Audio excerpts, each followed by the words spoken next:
Have you ever had your whole life turn upside down in just 2 days?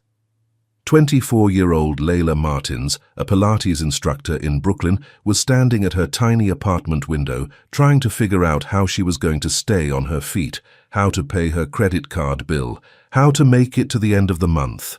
She had no idea she was seconds away from the phone call that would blow her life wide open. Within 48 hours, she would be 3,000 miles away in Costa Bella, in the arms of a stranger on a black horse. That same night, at a masked festival, a man whose face she couldn't see would lift the hem of her dress and stamp her with blue ink before whispering, "You're mine."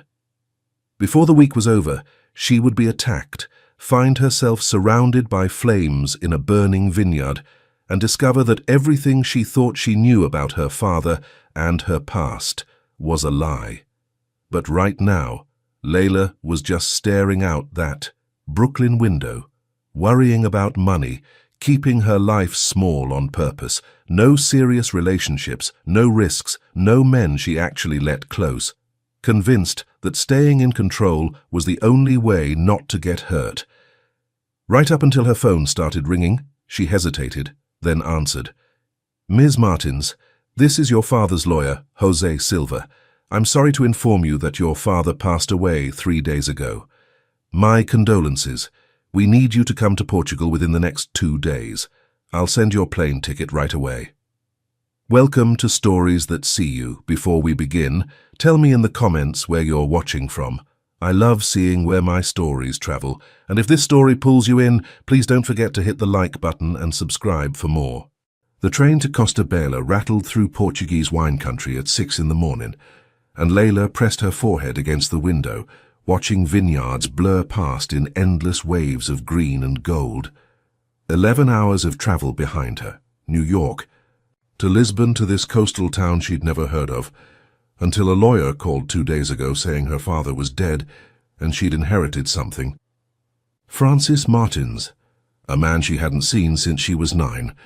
Her reflection stared back from the glass, hollow-eyed, exhausted, light brown hair falling out of its bun, black leggings and an oversized sweatshirt, first passport stamp, first time leaving the country, and she was doing it alone to claim property from a man who'd sent 3 birthday cards in 15 years and 0 phone calls.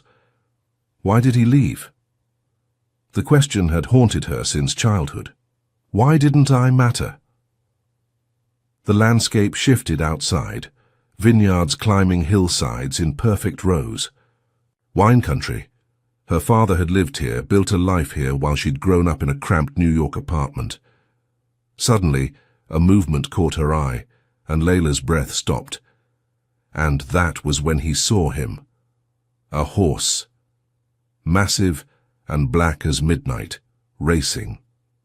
Alongside the train at full gallop, matching its speed with raw power that made everything else fade to nothing. And on its back, a man, with broad shoulders and sun-bronzed skin, white t-shirt clinging to his chest, damp with sweat, dark hair windswept from the speed. Layla sat up straighter, exhaustion forgotten, her pulse kicking hard. There was something about the way he rode. Confident and controlled, moving with the horse like they were one creature, that made heat pool low in her stomach before she could stop it. The man was beautiful in a raw, unpolished way, all hard muscle and sun-darkened skin, the kind of strength that came from working the land, not posing for it. Corded forearms gripping the reins with easy power, strong jaw, sharp features that looked almost aggressive in their intensity. She couldn't look away. And then, as if he felt her staring through the glass, the man turned his head and looked directly at her. Their eyes met and Layla's breath stopped in her lungs. Green. His eyes were impossibly green, bright and intense, the kind of color that shouldn't exist in nature but somehow did. Time slowed.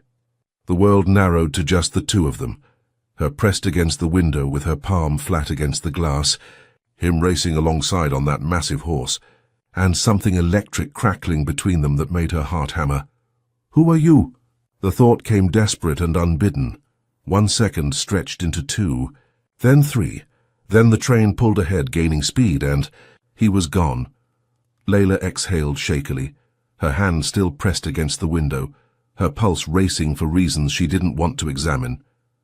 She turned back to face forward, watching Costa Bella approach in the distance, white buildings scattered across green hills rolling down to the coastline. Just a stranger on a horse, she told herself. You'll never see him again. She had no idea how wrong she was. Costa Bella station was nearly empty when Layla stepped onto the platform at 6:15, the morning heat already thick with salt and earth. She looked around for someone waiting, a driver, a lawyer, anyone. Nothing. No one was there. The single taxi in the parking area took her up winding roads through vineyards, and when the driver stopped at massive iron gates, he gestured ahead with obvious respect. Costa Estate, señorita. Road private. Maybe 300 meters. Layla paid, grabbed her duffel bag, and stepped out onto gravel. The taxi pulled away, leaving her alone. She started walking up the private road, sneakers crunching with each step. And that's when she looked up and saw what her father had left behind. The estate sprawled across the hilltop like something from a postcard. White stone walls glowing in morning sun. Terracotta roof tiles, tall windows catching the light. Terraced gardens cascading toward vineyards that stretched to the ocean horizon. Old money. Generational wealth.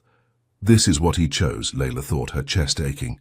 This beautiful place, instead of me.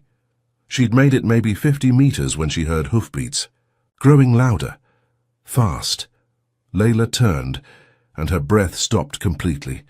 The black horse burst through the gates at terrifying speed, and on its back was him, the rider from the train, racing straight toward her with casual dominance that said he owned every inch of this land. Oh God, it's him! Up close he was overwhelming. The man from the train, real now, solid, close enough to touch, and Layla's pulse kicked into overdrive. Tall. So tall she had to tilt her head back to meet his eyes. Hair slightly longer than she'd realized, falling across his forehead in a way that should have looked careless, but somehow looked deliberate. Sharp jawline, prominent cheekbones, and those eyes, green, impossibly light green, fixed on her with an intensity that felt almost insolent, like he was assessing her and finding her lacking. His white t-shirt clung to his chest and shoulders, damp with sweat, and Layla found herself staring at the way muscle shifted beneath fabric with each breath he took. I didn't know men who rode horses like that could look like this, she thought, heat crawling up her neck. I didn't know anyone could look like this, and he wasn't slowing down.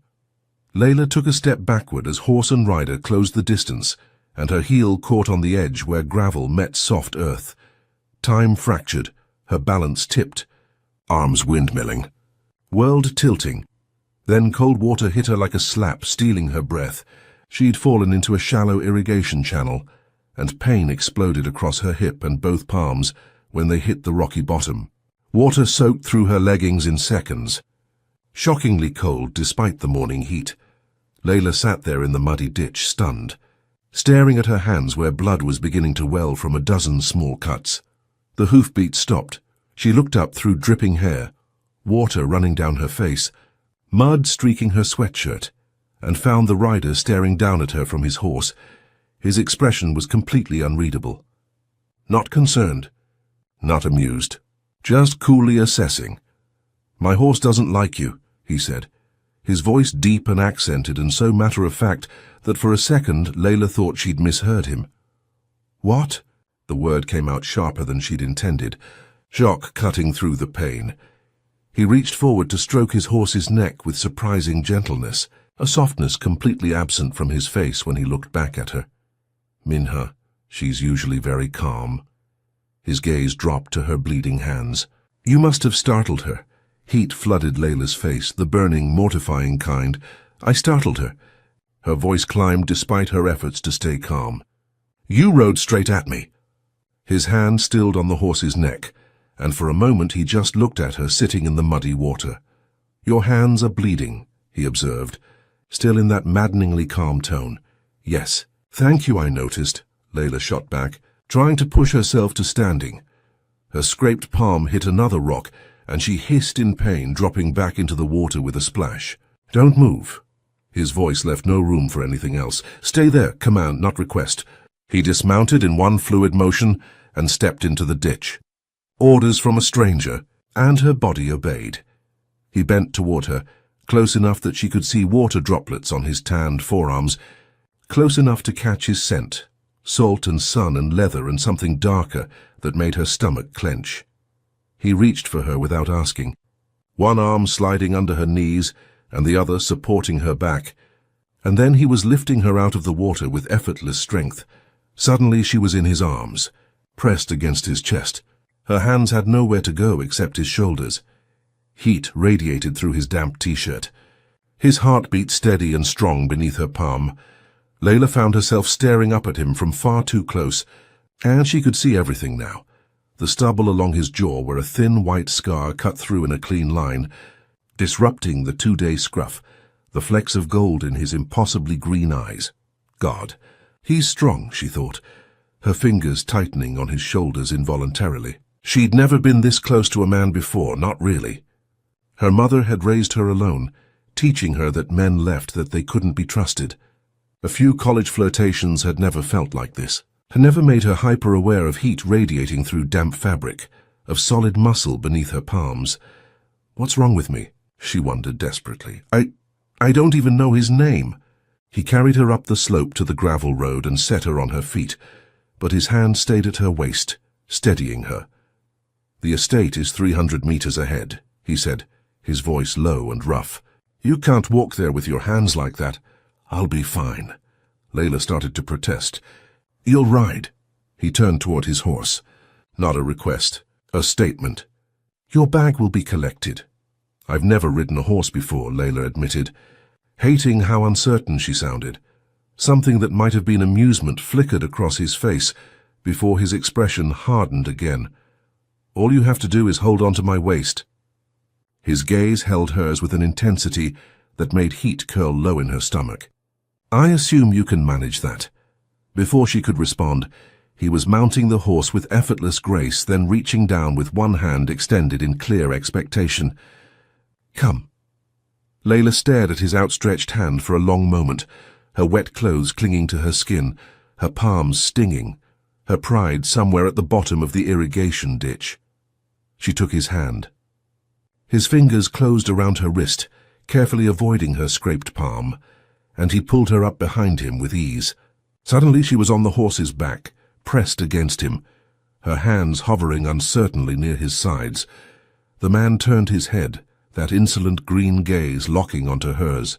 Then he reached back, caught both her wrists and pulled her arms around his waist with firm authority. Not asking, just positioning her where he wanted her. Her hands met over his abdomen. Even through his shirt she could feel hard muscle, still warm, moving with his breath. "Tighter," he said, and she felt the vibration of his voice against her chest.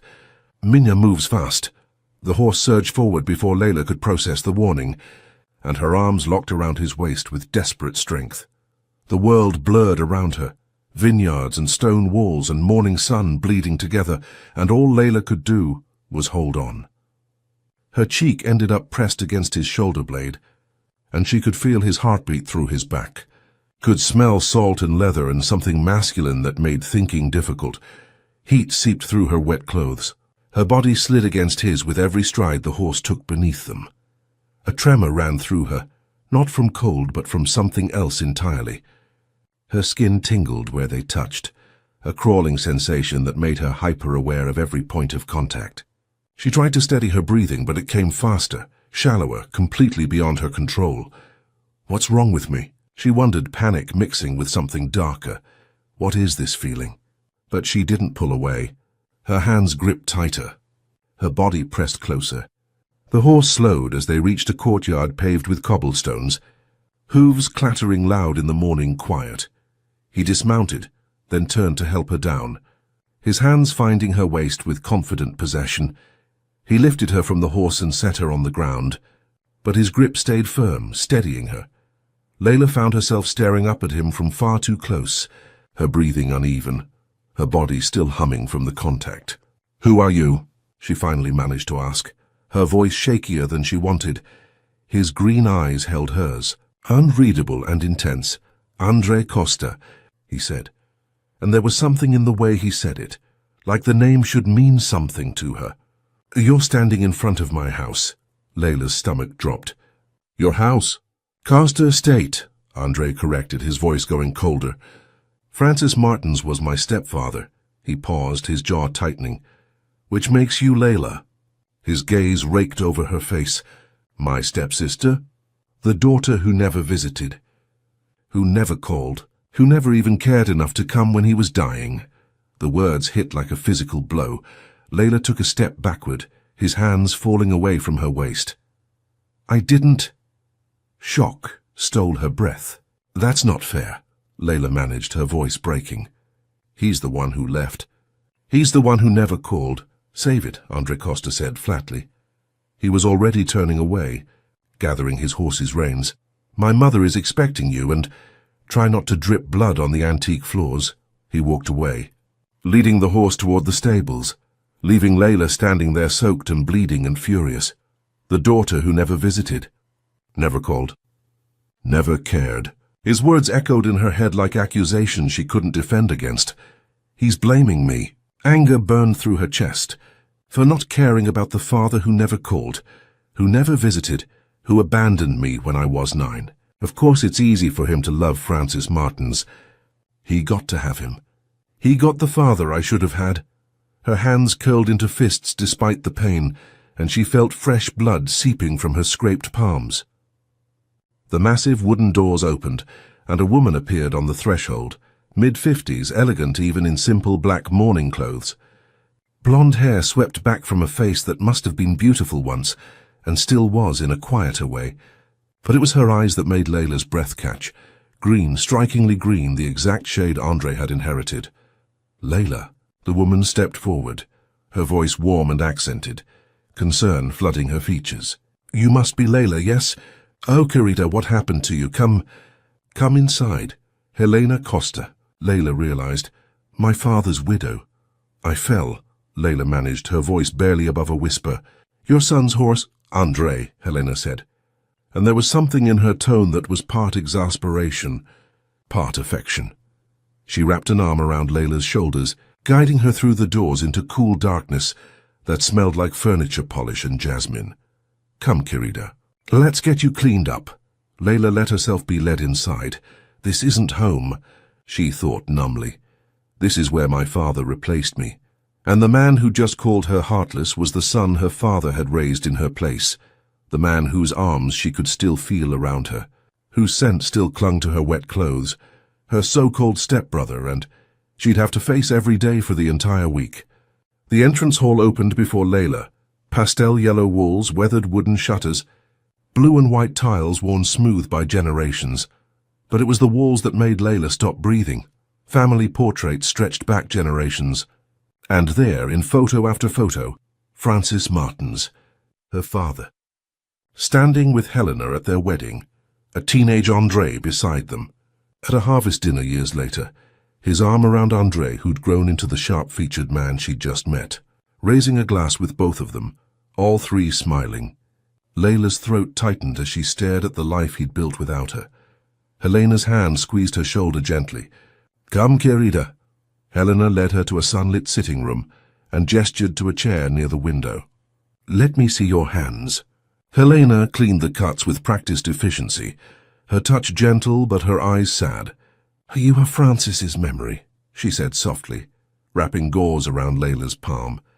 "His only biological child. I saw you once when you were 8 years old. We came to New York, and Francis took us to see you from a distance at a park."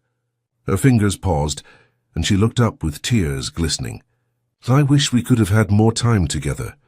She stroked Layla's cheek with surprising tenderness. "You must have loved each other very much," Layla heard herself say, her voice rough. "For him to choose this place, to choose you over—" She couldn't finish. Helena's eyes filled completely, tears spilling over. The sitting room door swung open with force. Andre stood there, still in his riding clothes, expression thunderous.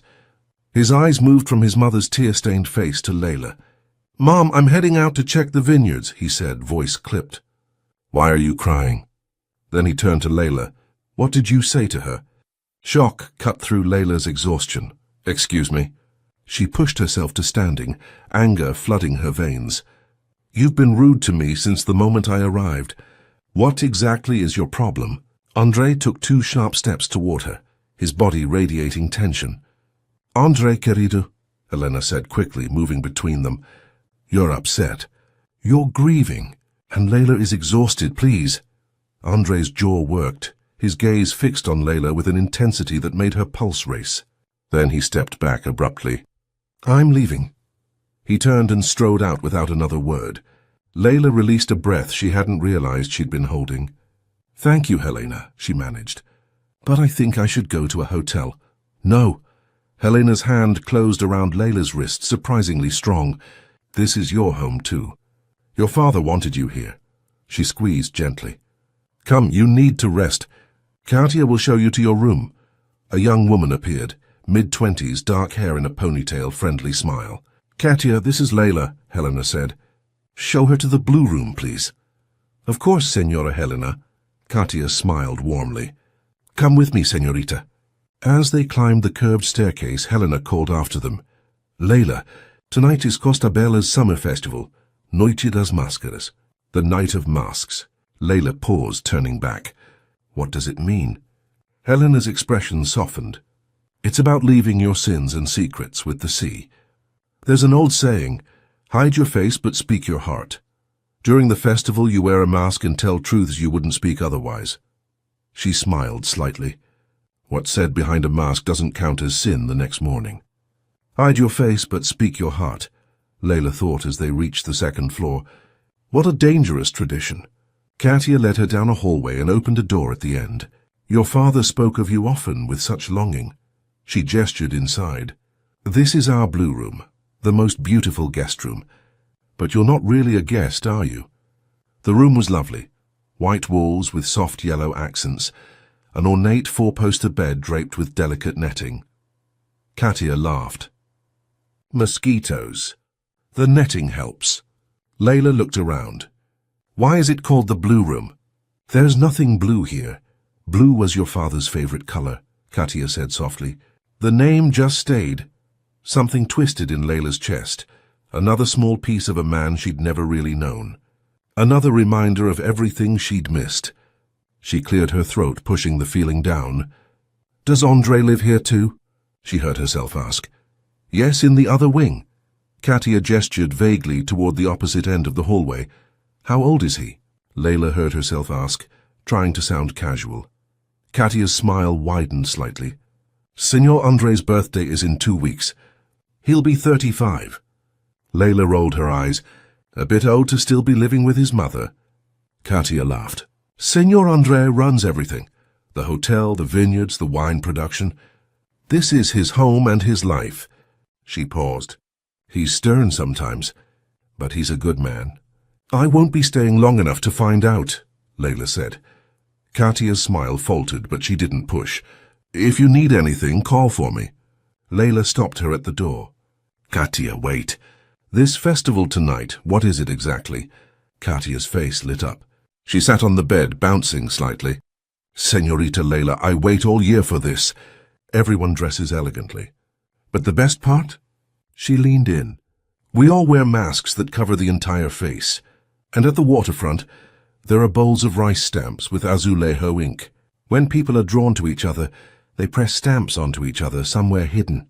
She giggled. "If the seal doesn't fade by midnight the next night, your paths are meant to cross." Layla stared. "Katia, you made that sound fun, but to me it sounds like a horror movie." Katia raised her eyebrows, delighted. "We are passionate people. And you're half Portuguese. I'm sure it's in your blood, too." She stood. "You'll adapt easier than you expect." Katia left and Layla headed straight for the bathroom. She needed a shower. The hot water washed away mud and dried blood, but not the memory of green eyes through train glass, of strong arms lifting her from the ditch, of his chest pressed against her back on that horse. She closed her eyes, then snapped them open. "Stop it," she told herself. "He's rude, arrogant. He accused you of things that weren't your fault." but heat crawled up her neck anyway, remembering the way his hands had gripped her waist. She dried off quickly, pulled on clean clothes, and collapsed onto the bed. Layla had grown up in a house without men, just her and her controlling mother, who taught her from an early age that men weren't to be trusted, that they left, that they disappointed. She'd had a few casual flirtations in college, nothing serious, nothing that had ever made her feel the way she'd felt pressed against Andre's back on that horse. She'd always thought there was something missing in her, some feminine energy or instinct that other women seemed to have naturally. Her mother had made her practical, independent, self-sufficient in ways that left little room for softness or desire, or the kind of reckless passion Katia had described. But maybe, Layla thought as sleep pulled her under, maybe it's not missing. Maybe it's just been waiting. The last thing she registered was the dangerous promise of a festival where masks hid faces, but not intentions, and the terrifying realization that she wanted to go. Layla woke to golden light slanting through the window, late afternoon judging by the angle. She'd slept for hours, her body ached. Hip from the fall, palms wrapped in bandages.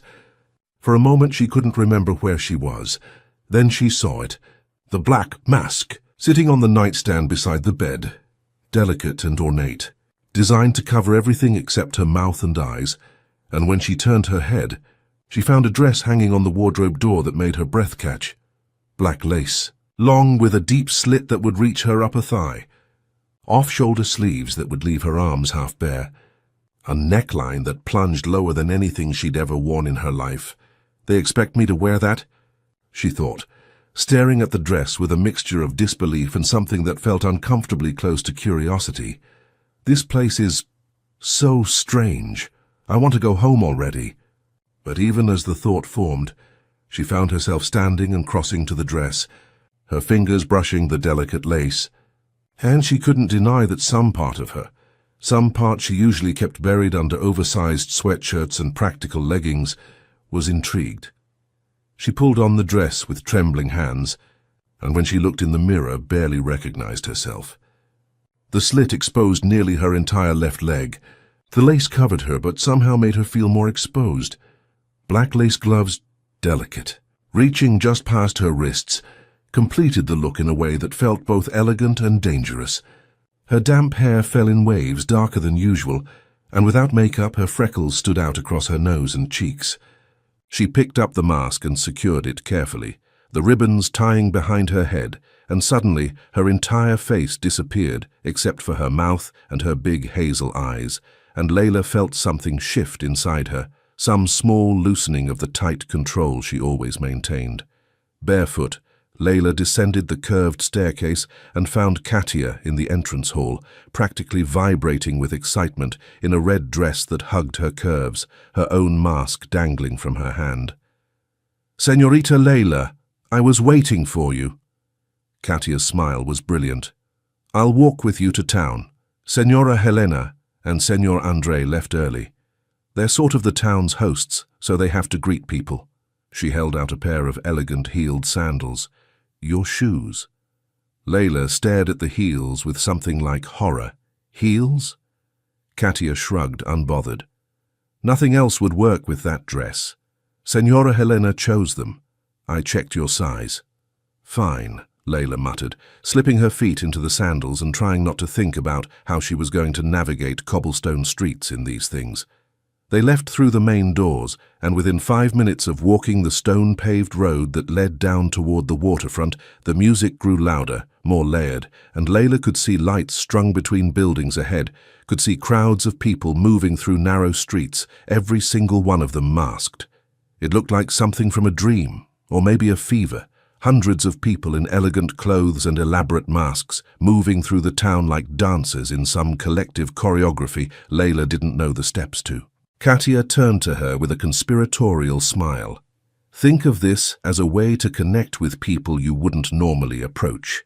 You're not supposed to stay with family. The whole point is to mix with strangers, even tourists who come for the festival. I need to go find my boyfriend now. But don't worry, the town is very safe." Panic spiked through Layla's chest. "Katia, I don't know anyone. What am I supposed to do? But Katia was already moving away, calling back over her shoulder with laughter in her voice. Mingle, Señorita Layla. Remember, hide your face, let your heart speak. What's said behind a mask doesn't count as sin tomorrow. Layla stood at the edge of the crowd, panic fluttering in her chest. She grabbed a wineglass from a passing tray just to have something to hold and forced herself forward into the throng of masked strangers. This was his life, she thought, watching the masked dancers move with effortless grace. This fairy tale world. She drifted toward the waterfront, pulled by the sound of waves. The beach was packed, laughing, drinking, kissing, and Layla felt like an anthropologist observing some exotic ritual. Near the water's edge, she found the ceramic bowls Katia had mentioned, rice paper stamps inked with intricate azulejo patterns. An older woman extended one toward her with a kind smile, saying something in Portuguese. Layla took the stamp with a nod of thanks and tucked it into her clutch. She turned back toward the streets, trying to decide where to go next, when a man stepped into her path. Layla held up her hand. "Não falo português." The man started to respond in English when suddenly a group of dancers careened into her from behind, sending her stumbling forward. She was falling, her ankle twisting in the stupid heels, her wineglass flying when someone caught her. Strong hands gripped her waist, pulling her back against a solid chest with enough force to steal her breath. Layla found herself staring up at a man in a black mask that covered his entire face. His hair slicked back in a way that should have looked formal, but somehow looked dangerous. Their eyes met through the masks, and something electric shot down her spine. It wasn't just that he'd caught her. It was the way he'd caught her, like he had every right to touch her, like her body falling toward his was the most natural thing in the world. His hands stayed at her waist, possessive and sure. The street had grown more crowded, people pressing in from all sides, and when someone jostled them, Layla found herself pressed even closer, close enough to feel heat radiating through his white dress shirt, close enough to catch his scent. Something clean and masculine with an undertone of leather that made her stomach clench. She should have pulled away instead, her lips parted, her breathing coming faster, and she stared up at him like he'd stolen every word from her vocabulary. The man pulled her closer, eliminating the last inch of space between them. Their faces were so close now that she could feel his breath against her lips, warm and wine-scented. He raised his hand. Layla watched in slow motion as his thumb traced the curve of her lower lip with devastating gentleness, the touch sending fire straight through her bloodstream. Then he stepped back slightly, just enough to break the spell, but his hand found hers with the same confident possession, and he started walking, pulling her through the crowd with purpose. Layla should have pulled away, should have demanded to know who he was. Instead, she held onto his hand and followed, her pulse racing, her body humming with awareness that felt both terrifying and inevitable.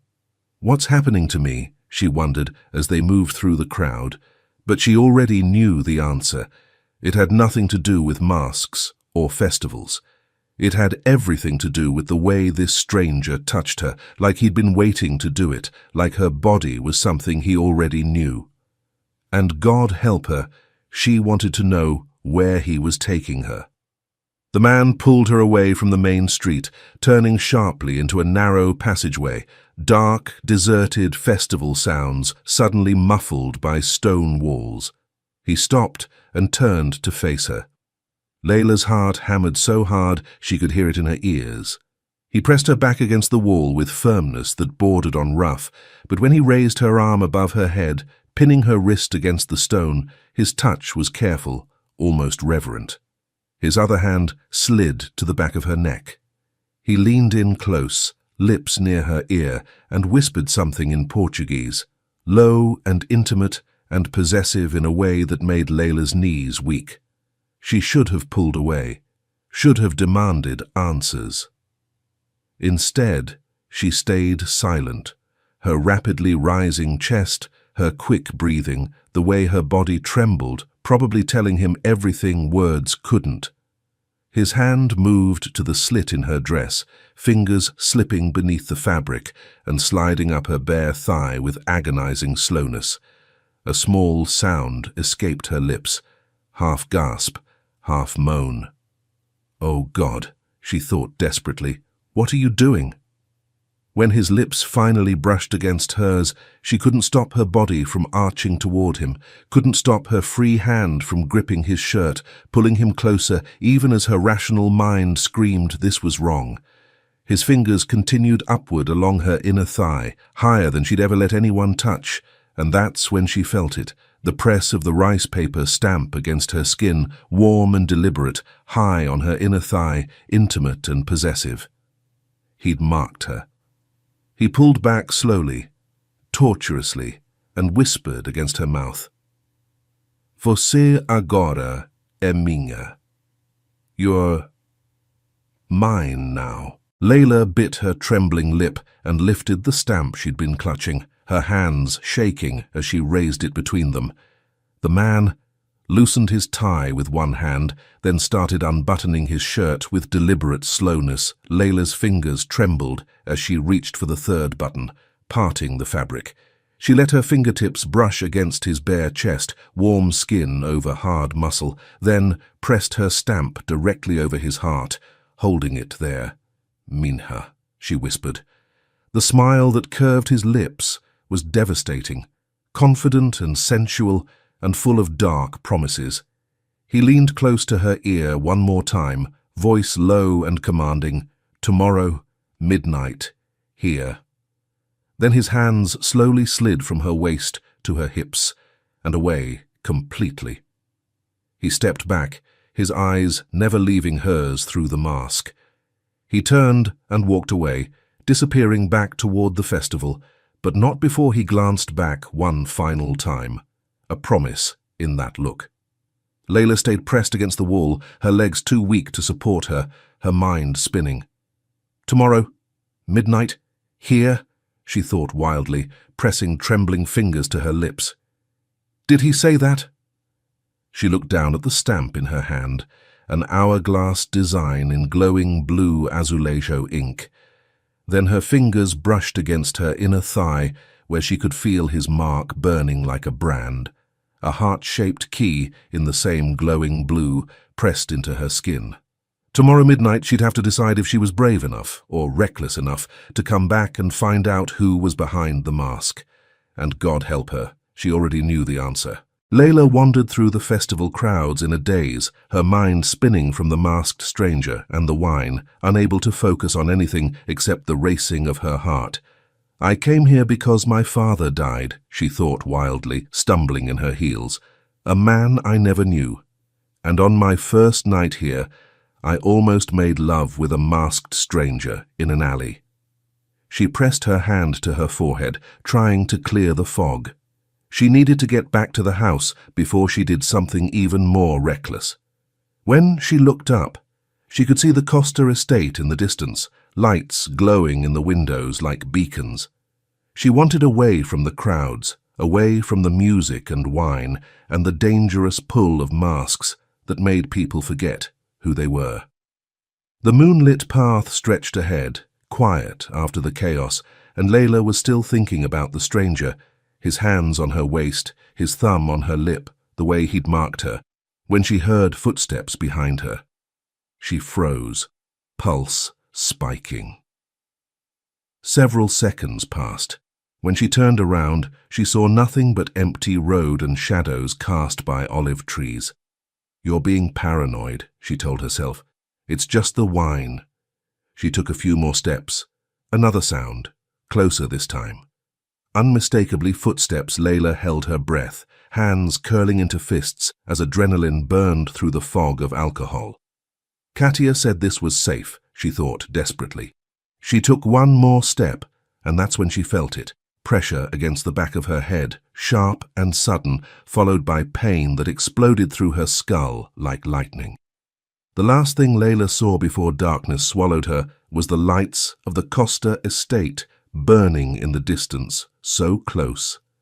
impossibly far away. Layla woke to voices above her, soft, worried, speaking Portuguese. Helena and Katia stood beside her bed, expressions tight with concern. She pushed herself upright, and Helena sat on the edge of the mattress, steadying her with gentle hands. "Querida, you scared us," Helena said, voice thick with relief. "How are you feeling?" Layla blinked, disoriented, her head pounding. "What happened?" Katia stepped closer. "You fell on your way back. I found you on the road with my fiancé. We carried you here." Layla's hand went to the back of her head, bandages. When she pressed gently, pain shot through her skull. "I didn't fall," she said. "Someone was following me. I heard footsteps. Someone hit me." Helena and Katia exchanged shocked looks. Helena's face went pale. "But things like that don't happen here," Helena said carefully, uncertainty in her voice. "Are you sure?" "I was standing when I lost consciousness," Layla insisted. "I'm so sure." "Oh, God," Helena murmured, glancing at Katia with something like fear. Silence fell, heavy with unspoken concerns. Helena squeezed Layla's hand and stood. "We'll look into this, I promise, but we have 1 hour before we need to be downstairs. The lawyer, Senor Silva, is waiting with the inheritance papers. The whole family needs to be there." Layla nodded despite the pain. "I'll be ready."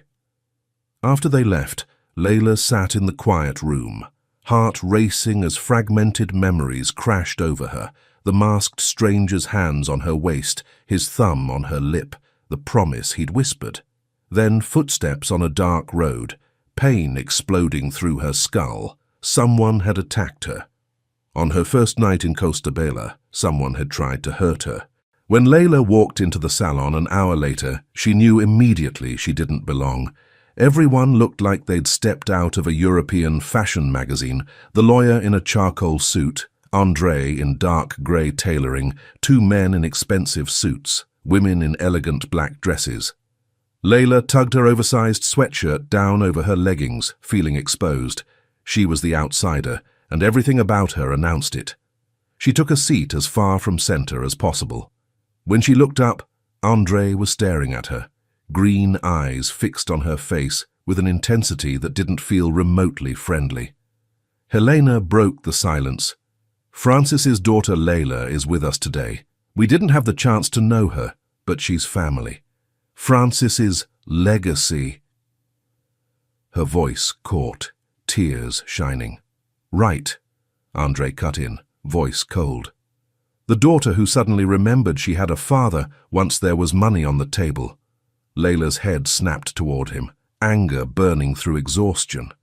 "You've made it pretty clear you don't want me here," she said sharply, "but you never bothered asking my side. He was raising you while I grew up, wondering why I wasn't enough. No birthday cards, no phone calls, nothing." She held his stare.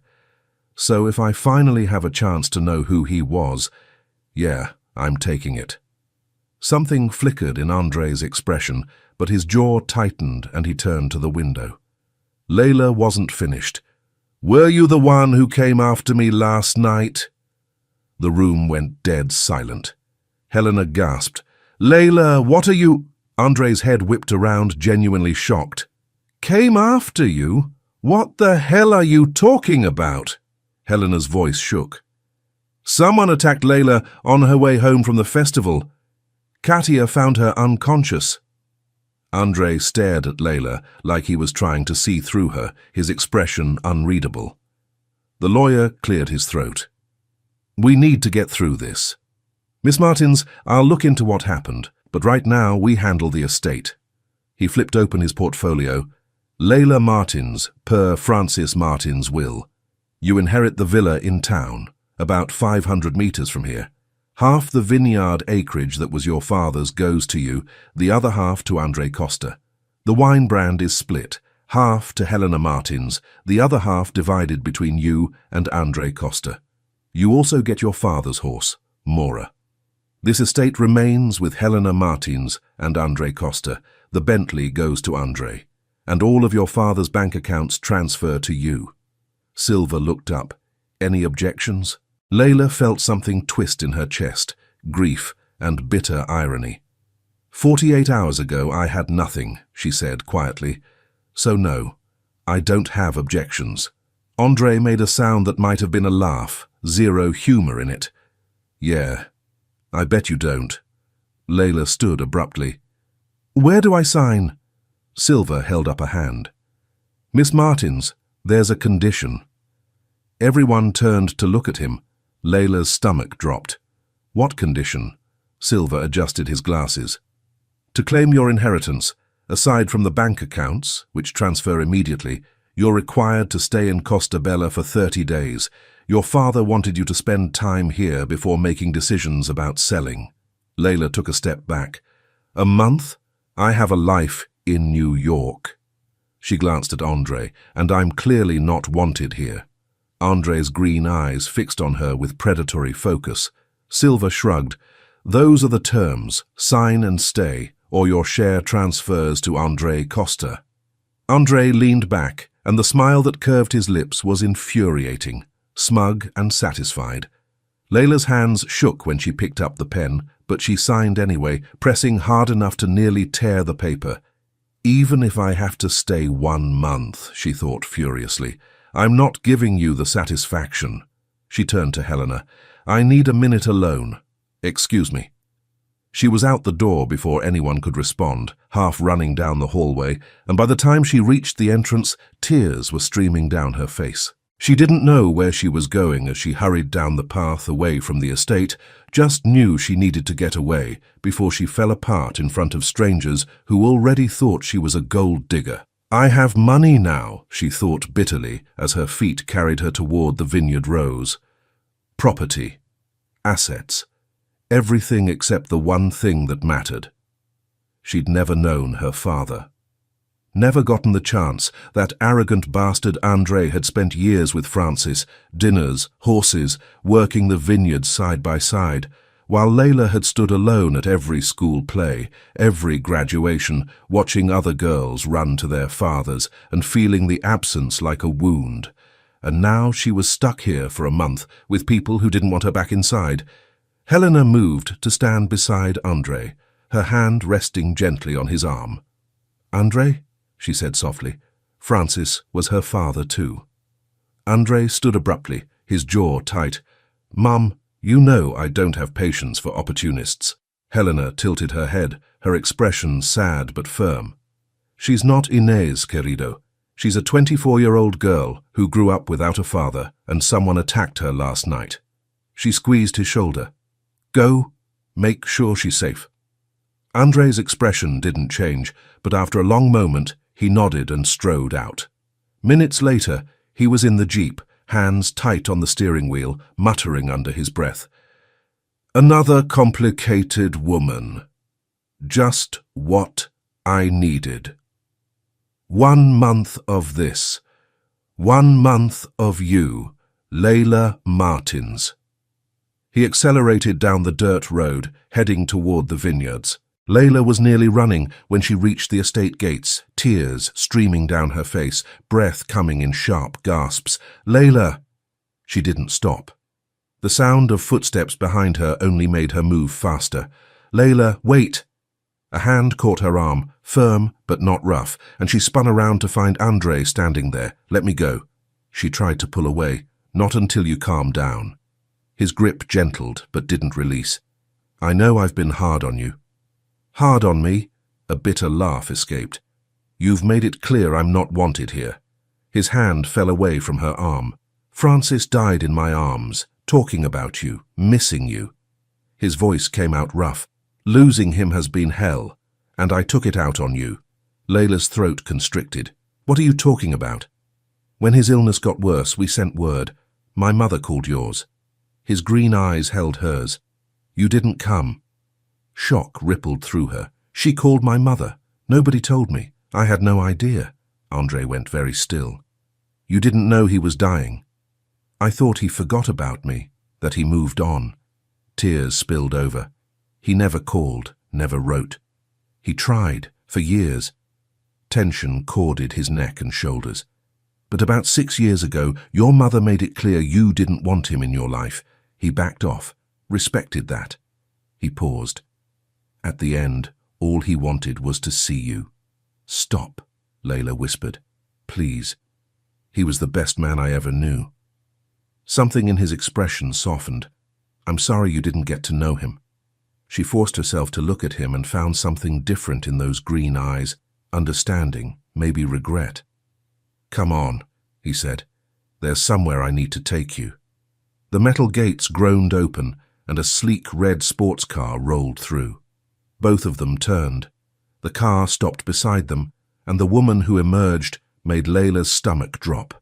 Stunning. Mid-20s, dark hair in perfect waves, white mini dress. Confidence radiated from every movement as she walked straight to Andre. Andre, darling. She leaned in and kissed his cheek, her hand resting on his chest. Andre's expression went carefully blank, his spine going rigid. The woman turned to Layla, dark eyes sweeping over her in a single assessing glance. Sweetheart, aren't you going to introduce me? She extended her hand. I'm Inez Castello, Andre's fiancée. Her smile was perfect, cold. You must be the stepsister. Layla, right? Layla's hand moved automatically. Nice to meet you. Fiancée, she thought, her chest constricting like a fist closing. Inez turned back to Andre, fingers trailing along his arm. I came to remind you about dinner tonight. My father needs to speak with you. His muscles coiled tight. I texted you this morning. I can't make it. More important than me? Her finger traced his jaw. Than our business? Cancel it. I can't. Flat. Absolute. I'll come another time. Layla and I have family matters to discuss. She's a partner in the business now. We have things to sort out. Irritation flickered across Inez's face, quickly masked. Fine. But you'll explain that to my father. She turned to Layla with that polished smile. Nice meeting you. I'm sure we'll be seeing more of each other. She slid back into her car and drove off. Andre watched her go, his hands clenching into fists at his sides. You met Inez. Her father Miguel is our distribution partner. Your fiancé, Layla said, the word bitter on her tongue. Something like that. Andre pulled out his phone. I need to call Miguel Castello. He gestured toward the house. Go back inside. I'll pick you up tomorrow morning, early. There's somewhere you need to see. He was already walking away, phone to his ear. Layla watched him go, emptiness yawning inside her chest. He has a fiancée, she thought. Of course he does. But it was the way he'd looked at Inez, distant, controlled, like he was performing, that stuck with her, and the way her own heart had dropped when that woman kissed his cheek. It doesn't matter, she told herself, climbing the steps. You're only here for a month. But her fingers brushed against her inner thigh, where the heart-shaped key burned beneath her dress, and she wondered if the man who'd marked her was the same man who'd just walked away, without looking back. When Layla returned to the house, the crowd had dispersed. Helena appeared immediately, her expression warm. Querida, Andre is a good man, and since you've decided to stay for 30 days, which makes me so happy, I don't want to waste time. Let me show you what belongs to you. They drove to the villa first, and Layla's breath caught when they pulled up 3 stories, sprawling across 5 acres of manicured grounds, the kind of property that belonged in architectural magazines. I thought it would be simple, Layla managed, stepping out of the car. Something small. Helena's eyes glistened. Your father built this for you, so that one day you could come here and stay. She wiped away a tear. He never stopped hoping. Loss carved a hollow place in Layla's ribs. Maybe I should stay here instead, during the 30 days. Absolutely not. Helena's hand found hers, squeezing gently. This is your home, yes, but I want to know you better. What would you do here all alone? Her voice softened. Let me have this time with you. Layla nodded, her throat too tight for words. The wine cellars stretched endlessly beneath the earth, rows upon rows of bottles destined for Europe and America, tens of thousands of them organized with military precision. "I don't know anything about this business," Layla admitted, running her hand along a dusty bottle. "Maybe I should sell my share to someone who does. I don't want to make things difficult for you and Andre." Helena smiled, reaching up to tuck a strand of hair behind Layla's ear. "We'll talk about that when the time comes, sweetheart." She gestured around the cellar. "When Francis and I married, I had some land. But it was his cleverness, his vision, that expanded everything. And Andre's business sense took us even further. We're one of the largest producers in the country now." Layla stared at the endless rows. All of this her father had built, all of this, and she'd known nothing about it. "What was he like?" she heard herself ask. "My father. My mother never told me why she kept him away." Helena's expression softened. He was loving, brilliant, charming. Her fingers touched Layla's cheek. "You have his eyes, those beautiful hazel eyes." Her voice dropped, and he had principles, values. "He loved you so much, Layla." On the drive back through the vineyards, Layla stared out at the endless rows of vines and imagined her father walking among them, working the land. Missing her. All those years, she thought, grief washing over her in waves. He was here thinking about me while I thought he'd forgotten I existed. Everything felt upside down. That evening, Andre didn't come home for dinner. Layla ate with Helena and Katia, pushing food around her plate, her mind elsewhere. As midnight approached, she sat in her room, that narrow alley weighing on her thoughts. "I shouldn't go," she told herself, picking up a book and lying back on the bed. "Someone attacked me last night, hit me hard enough to knock me unconscious, and nobody's taking it seriously." But curiosity gnawed at her thoughts, relentless. Before she knew it, she was standing in front of the mirror, wearing the black mini-dress from her suitcase, her pulse racing. She lifted the hem, checking her inner thigh where the glowing blue heart-shaped key still burned against her skin.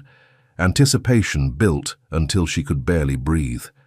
She slipped out of the house, her heels clicking softly on stone, and started down the path toward town.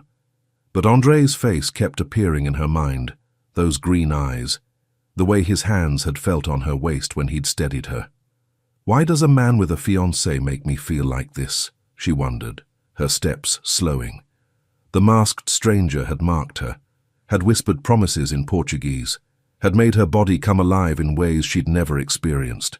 But it was Andre's eyes she couldn't stop seeing. She stopped in the middle of the path, looking up at the full moon. Her heart pulled her toward that alley, toward answers, but something held her back. In the narrow alley, the man leaned against the stone wall where he'd pressed her the night before. He could still feel her trembling body against his, still smell the scent of her skin, still hear the small sound she'd made when his fingers had slid up her thigh. "Why does a woman whose face I haven't seen make me lose control?" he thought, his hands clenching. The way her eyes had looked at him through the mask, fearless, wanting, had burned itself into his memory. He checked his watch. Past midnight. She's not coming, he realized, something like disappointment settling in his chest. He'd never know who she was. Movement caught his eye, smoke rising in the distance, illuminated by moonlight. He straightened, his focus sharpening. The smoke was coming from the hillside, from the vineyard. Small red flames flickered against the darkness. Fire. His blood turned to ice. He was already running, Layla twisted in bed, unable to stay still. The black dress clung to her skin. She hadn't taken it off yet, as if keeping it on meant she could still change her mind and go. Should I go? She wondered, her palms growing slick with sweat. For the first time in her life, a man had made her feel like a woman, and she was terrified to meet him. Because of Andre, she realized, her stomach churning with unease. "You're an idiot, Layla," she told herself, punching her pillow. "A coward and an idiot." Andre had a fiancé. He was technically her stepbrother, no blood relation, but still. "You're not seriously telling yourself his eyes stopped you from going," she thought, her breathing coming shallow and quick. "His hands on your waist. You didn't go because you're scared to meet a stranger, scared to see what's under the mask. That's when the smell hit her. Smoke. Her chest tightened as grey tendrils curled through her window. She threw back the covers and rushed to look outside. Flames, small but spreading fast through the vineyard just beyond the estate, creeping toward the barn. "Oh my God," she breathed, her heart hammering. Fire. Voices rose from downstairs, Katia and Helena shouting. Layla didn't think. She ran barefoot out of her room, still in the black dress, and burst through the front doors. Smoke everywhere, thick and acrid, burning her lungs. Katia stood in the courtyard with her phone pressed to her ear. "Yes, Costa Estate, hurry!" Helena stood frozen, tears streaming down her face as she stared at the burning vines. How is this happening? Dear God, how? Andre and 3 workers sprinted past them toward the flames. "What can we do?" Layla shouted after him. "Tell us what to do." Andre turned, his face tight with urgency. "The horses! We'll redirect the irrigation to slow the spread until the fire department gets here. Get Mora and Minha out before the flames reach the barn." Layla fumbled with the ropes tying the horses, her hands shaking as both animals stamped and tossed their heads. "I'll take Mora." Katia appeared beside her, already reaching for the chestnut mare. "You get Minha." Layla grabbed for Minha's lead, but the black stallion reared back, eyes rolling white with terror, and bolted straight toward the flames. No, wait. She was running before she could think, chasing after him into smoke so thick it burned her lungs with every breath. The vineyard closed around her, rows of burning vines on either side, flames licking higher with each passing second. Minha had disappeared completely into the haze. "Minha!" Her voice came out raw, desperate. Nothing, just the roar of fire and distant shouting. Heat slammed into her from all sides now, making her skin prickle and burn. She couldn't see, couldn't breathe. The smoke was everywhere. "Andre!" she screamed, coughing so hard her chest seized. The flames were surrounding her.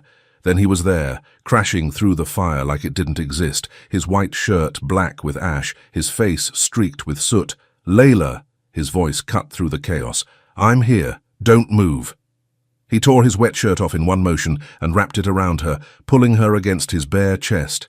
"We're going through the flames," he said, his mouth close to her ear. "Close your eyes. Hold on to me, and don't let go." She barely had time to grab his shoulders before he lifted her like she weighed nothing and plunged back into the fire. "Close your eyes," he commanded. She buried her face against his neck. Her arms locked around him as heat roared past them on all sides. His heart hammered against her chest, fast, steady, alive. Then they were through. Cool air hit her face as Andre set her down on the dirt road beyond the burning vines. Layla gasped for breath, her lungs screaming, but she couldn't look away from the wall of orange flames they'd just escaped. "Water!" Andre shouted to someone behind them. "Now!" His hands cupped her face, brushing ash-streaked hair away from her eyes. "Are you hurt? Layla? Look at me. Are you hurt?" She shook her head, her voice coming out thin and shaky. "No, but Minha—" "She's safe." Andre took the water bottle someone thrust at him and poured it over her face and neck. She ran clear before the fire spread. He straightened, his attention shifting to the firefighters battling the flames, and dumped the rest of the water over his own head and chest. Layla pushed herself to her feet, legs wobbling, and that's when she saw it, the stamp. Glowing blue ink on his chest, right over his heart. Water ran down his torso in rivulets, and the firelight made the mark shimmer like it was lit from within an hourglass. Her breath stopped completely. The world narrowed to that single point.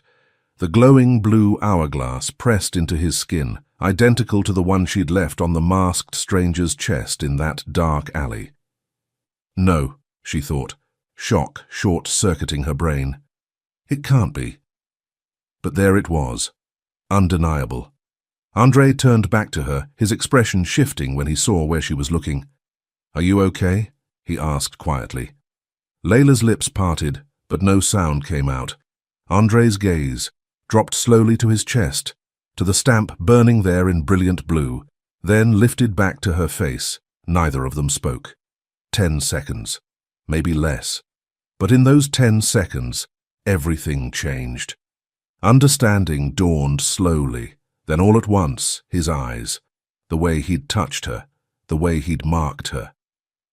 It was you, she realized, her thoughts scattering like frightened birds, and from the way he was looking at her now, something dark and knowing flickering in those green eyes, he knew exactly what she'd just figured out. Layla took 2 steps back, her whole body trembling. Then she turned and walked toward the house, her heart pounding so loud she was sure everyone could hear it. "Was it you?" she thought wildly, her breathing coming in short, panicked bursts. "Oh my God, was it you, Andre?" Behind her, she felt his eyes on her back. Watching, knowing. 5 in the morning. The living room felt too small for the weight of what had happened. Layla sat on the couch beside Helena, her clothes streaked with ash and soot. Helena stared out the window at smoke still rising from the vineyards, grief etched into every line of her face. Katia perched on the armchair with ice pressed to her burned hand, muttering to herself, "We haven't seen anything like this in years. How does something like this even happen?" The door opened, and Andre walked in. Exhaustion radiating from every movement, his eyes found Layla first. She looked away quickly, her gaze shifting to Helena. She couldn't meet his eyes. Not now. Not after what she'd seen. "Is everyone okay?" Andre asked, but he was still watching Layla. Helena's voice came out thin, fragile. "Who did this, Andre?" Andre grabbed a towel someone had left draped over a chair and wiped at his bare chest, still streaked with ash and sweat. "I don't know yet." His voice hardened. "But I'm going to find out." How much did we lose? Andre's shoulders dropped just for a second, a lot. Then he straightened, his tone shifting back to controlled confidence. "But we'll handle it. We always do." Helena rose slowly, every movement weighted with sorrow. Grief for her husband, grief for the land they'd built together, all of it pressing down on her as she climbed the stairs without another word. Andre took 2 steps toward Layla. "Your knees," he said quietly. Layla blinked, looking down. Red burns marked both knees where she'd knelt in the dirt, angry and blistered. She hadn't even noticed. "Katia, ice," Andre said, his voice leaving no room for argument. He dropped to his knees in front of Layla. "I'm fine," she said quickly, panic fluttering in her chest. "It doesn't hurt. It will in a few hours." Andre didn't wait for permission. He took the ice packs Katia handed him and pressed them gently against Layla's knees. Layla's eyes darted everywhere except his face. The room, the window, Katia hovering nearby, anywhere but those green eyes. "Thank you," Andre said, his voice low, "for trying to get Minha out." Layla's gaze dropped involuntarily to his chest, to the glowing blue hourglass stamp burned into his skin, right over his heart. The same place she'd pressed her own stamp last night. "I got him out," she managed, her throat tight.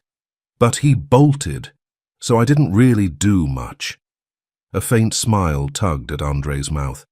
"You saved her. That's what matters." His hands adjusted the ice packs with careful precision. "Minha's been with me since I was 17. A gift from your father."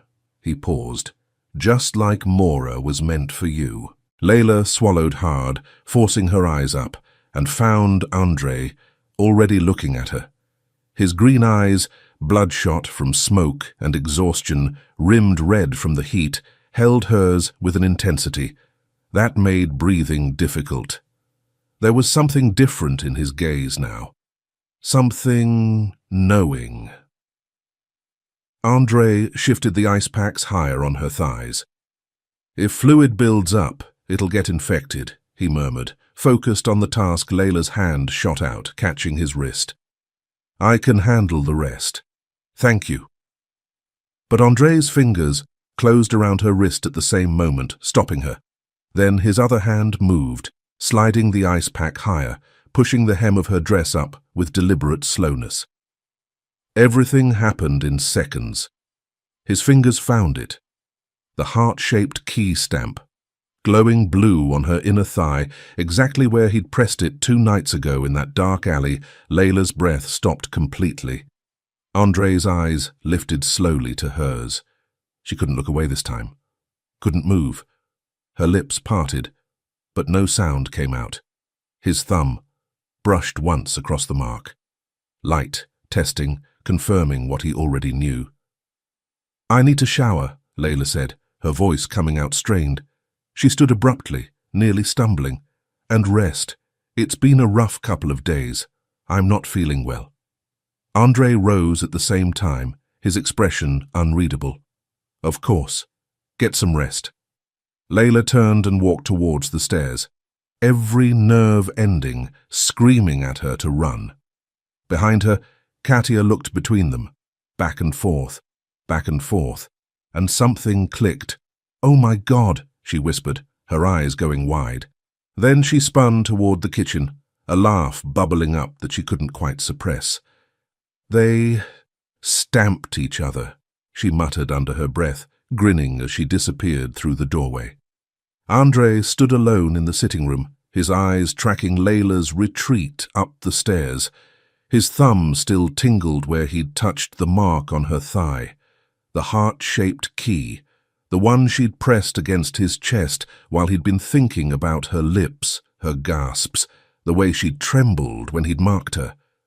She knows, he thought, his muscles coiling tight. And now, there was nowhere left to hide. Layla woke to a pounding headache and knees that burned with every small movement, but what hurt more than any of it was the image burned into her mind, Andre's chest, damp and streaked with ash, the glowing blue hourglass stamp right over his heart. The man she'd been drawn to from the first second she'd seen him racing alongside that train. He'd kissed her, his hands, had explored every inch of her body.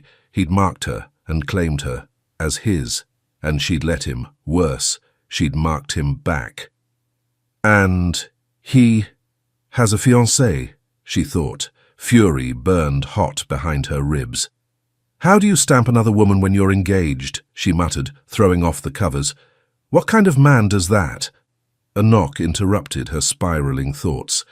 Katia appeared in the doorway, grinning like she had a secret, 3 dresses draped over her arm. Miss Layla, she said, barely suppressing a giggle, Senora Helena thought you might need these. Your knees are burned, and leggings would hurt. The wounds need air. Oh, Layla said, forcing a smile. That's really thoughtful of her. Katia leaned in conspiratorially. But I saw Senor Andre give them to her. I think he's the thoughtful one. Her eyes sparkled with mischief as she handed over the dresses and backed toward the door, still grinning. Thanks, Katia, Layla managed.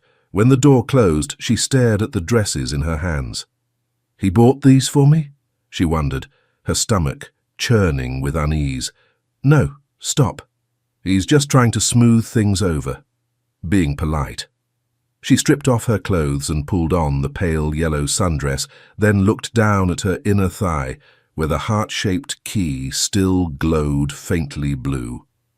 Why hasn't this faded yet, she thought, running her finger over it. How do I get this off? Voices rose from downstairs.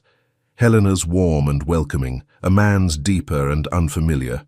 Layla descended slowly, her burned knees protesting with each step, and stopped halfway down the staircase when she saw who was in the sitting room. Inez stood close to Andre, her hand resting possessively on his arm. Beside her, an older man, mid-50s, expensive suit, calculating eyes, held Helena's hand with a familiarity that felt invasive. We're here for you, Helena, the man was saying. Whatever you need. We're practically family already. Andre stood rigid beside Inez, his expression carefully blank. Then he saw Layla. He stepped away from Ines, just a small movement, but deliberate, his eyes tracking Layla's descent. A faint smile tugged at his mouth as his gaze traveled slowly down the yellow dress and back up. The older man turned toward Layla. "You must be Francis's daughter. I'm Miguel Castello, Inez's father and your family's distribution partner." He extended his hand. "I've been looking forward to meeting you." Layla shook his hand briefly, unease settling like fog in her mind. "When are you heading back to New York?" Miguel asked, his tone casual but probing. "I just got here," Layla said. "I'm staying for a month." Miguel's smile didn't reach his eyes. "A place like this isn't exactly suited for a city girl. If you're thinking about selling your shares, I'd be happy to take them off your hands." "She's not selling," Andre said, his voice cutting through the pleasantries like a blade. Miguel's expression shifted, something harder underneath the friendly veneer. "The fire's put you in a difficult position, Andre. I'm offering as a friend. Someone who wants to help." "We don't need your help," Andre replied flatly. Ines stepped between them, her smile bright and practiced. "Darling, let's not talk business right now." She turned to Andre. "We need to sit down today and plan your birthday party. It's in 2 weeks." Andre's expression went cold. "I don't celebrate my birthday, Ines. You know that. And I've got too much to handle right now." "Like what?" Inez's voice sharpened. "This doesn't seem that important." Andre's eyes found Layla's across the room. "I'm taking Layla somewhere this morning. It's important." Inez's mouth tightened. "More important than planning our—" "Yes," Andre said, still looking at Layla. "Much more important than a birthday party." Andre's hand closed around Layla's elbow before she could say another word. "There's something you need to see," he said, already pulling her toward the door. "Where are we going?" Layla managed as he steered her outside. "I haven't even had breakfast." Andre's laugh came easy, genuine. "We'll grab something on the way. You need to try the local stuff anyway." Wind whipped through Layla's hair as the jeep wound down narrow coastal roads, and she bit into the tosta mista Andre had bought from a street vendor, thick slices of jamon and cheese pressed between fresh bread still warm from the grill. "You still haven't told me where we're going," she said between bites. "Bank first." Andre glanced over, his expression unreadable behind sunglasses.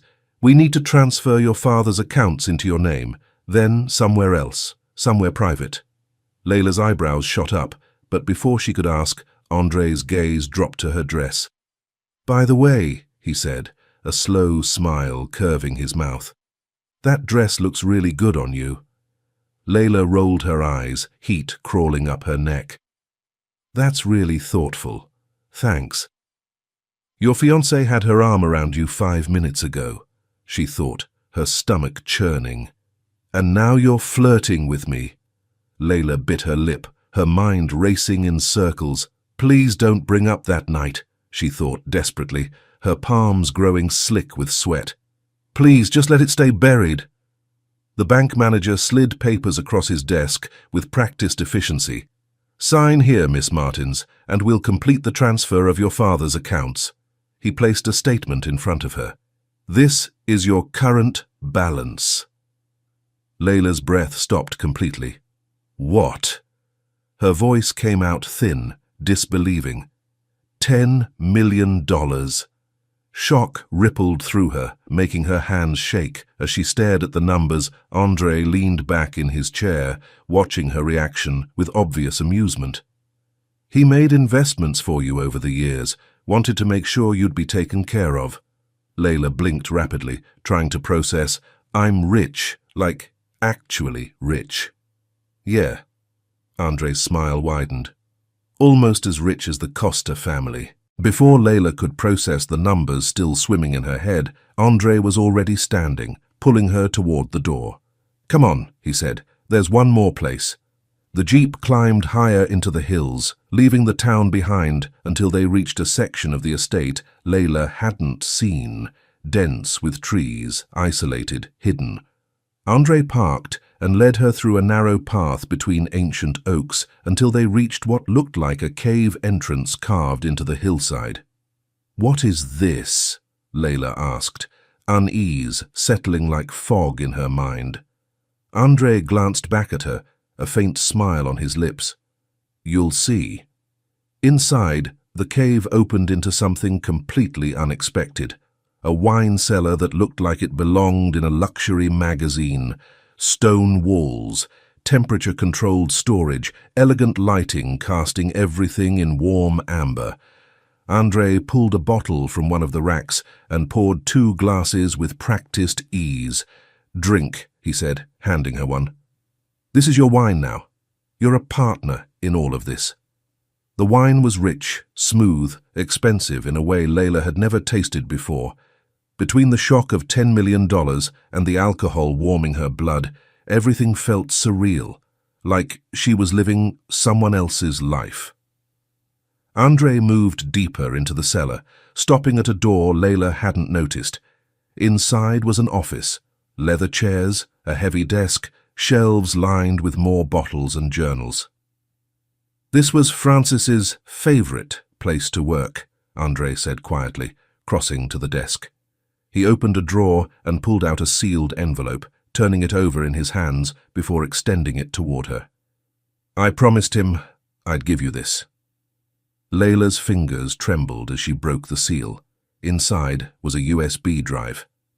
"I'll leave you alone," André said, already moving toward the door. "Wait!" But he was already gone, his footsteps fading as he left the door open behind him.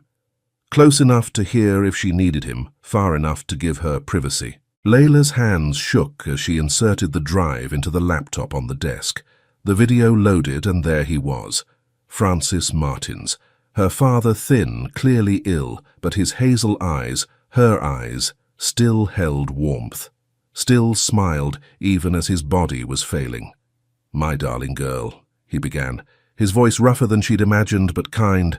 "I tried for years to reach you. Your mother was determined to keep us apart. There were court battles, restraining orders, so many things I won't burden you with. Ask her if you want to know."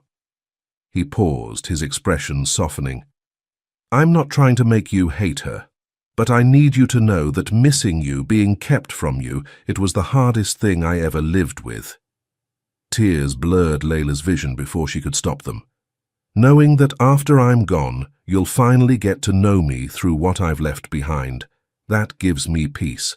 The money, the property, all of it is so you can live comfortably, be happy.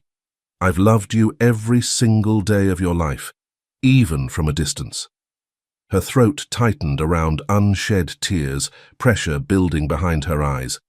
"I asked you to stay for 30 days because I wanted you to experience this place before you make any decisions. At the end of that time, do whatever feels right. Sell it all if you want. But most importantly," his expression grew more serious, "trust André. Don't lose that connection. He's a good man, a decent man, someone who knows how to love." The video ended. Layla sat frozen, tears streaming down her face, her chest constricting like a fist closing. He loved me, she thought, grief crashing over her in waves. The whole time, he loved me. Everything her mother had told her, that he'd moved on, forgotten her, chosen his new life over her, it had all been a lie. Loss carved a hollow place in her ribs, sharp and sudden and unbearable. A knock at the door made her jump. André stepped inside, his expression careful. "You okay?" Layla couldn't speak, just shook her head as more tears fell. André crossed the room and pulled her into his arms without hesitation, and she collapsed against his chest, sobbing for the father she'd never known, for all the years stolen from them, for the love that had always been there but never reached her. "He said to trust you," she managed between gasps. André's arms tightened around her. "I know. Why? Why you specifically?" André pulled back just enough to look at her, his thumb brushing tears from her cheek. Because, he said quietly, I'm the only person who loved him as much as you would have. Layla pulled back just enough to look at him, confusion tangling her thoughts. Yesterday I thought you hated me. A faint smile touched Andre's lips. I don't. I was just trying to stay away from you. The admission hung between them. Weighted, dangerous. Layla's emotions were a mess. Grief for her father, shock from everything she'd learned, and something else building beneath it all that she couldn't name. Before she could think better of it, she leaned up and kissed him. For a heartbeat, the kiss was soft, tentative, sweet. Then recognition slammed through both of them at once, the scent of his skin, the way his hands felt in her hair, the possessive way he pulled her closer. This was him, the man from the alley. The kiss deepened, turned urgent, and Layla forgot where they were, forgot everything except the way Andre's mouth moved against hers like he'd been starving for it. Then reality crashed back in. Layla broke away, gasping, her hands pushing weakly against his chest. I'm sorry, we can't, you're engaged. This is wrong.